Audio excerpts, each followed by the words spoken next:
Gaza के खान यूनुस में सुबह से ही हजारों की भीड़ जुटने लगी थी, क्योंकि इनकी रातों की नींद 1.5 साल से उड़ी हुई थी।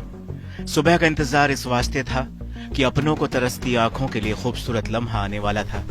अलग अलग कैद से निकलकर जिंदगियां अपने अपने घरों की तरफ लौटने वाली थी। जेल किसी भी मुल्क की हो, वो कैदी की कभी हो नहीं सकती है। बंधकों की रिहाई और बंधकों की अदला बदली की तैयारी पूरी की गई।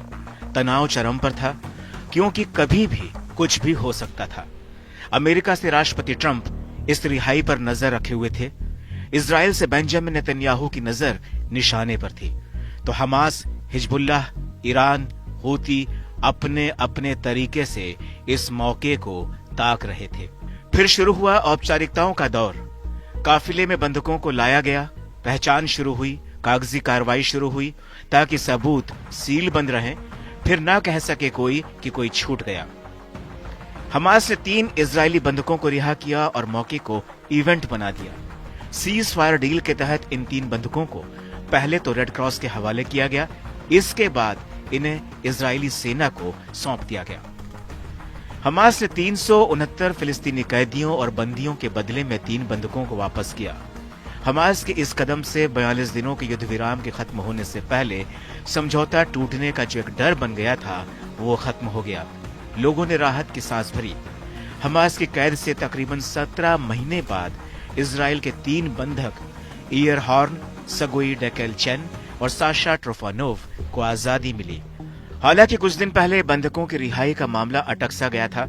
हमास ने और ज्यादा बंधकों को रिहा न करने की धमकी दी थी, क्योंकि उसने इजराइल पर आरोप लगाया था कि गाजा में सहायता पहुंचाने को रोककर इजराइल ने युद्ध विराम की शर्तों का उल्लंघन किया है। इसके बाद अमेरिका के राष्ट्रपति डोनाल्ड ट्रंप ने गाजा को नर्क बना देने की धमकी दी थी, जिसके बाद इजराइल ने भी लड़ाई फिर से शुरू करने की धमकी दे डाली और अपनी सेनाओं को हाई अलर्ट पर कर दिया था। बहरहाल इजराइल और हमास के बीच युद्ध विराम को बरकरार रखने के लिए हमास ने पिछले महीने सैकड़ों फिलिस्तीनी कैदियों और बंदियों के बदले में 33 इजरायली बंधकों को सौंपने पर सहमति जताई थी, जिसमें महिलाएं, बच्चे और बुजुर्ग पुरुष शामिल थे। इससे पहले 33 में से 16 इजरायली बंधकों को वापस लौटा दिया गया था।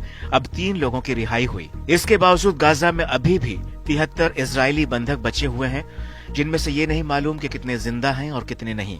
हमास अब तक इजराइल के 19 और थाईलैंड के 5 बंधकों को रिहा कर चुका है।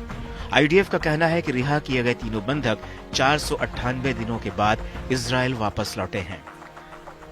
हालांकि अभी भी बंधकों की रिहाई के बावजूद तनाव चरम पर है। खुद अमेरिकी राष्ट्रपति डोनाल्ड ट्रंप इजरायली बंधकों के साथ हुई ज्यादतियों को लेकर बेहद नाराज हैं।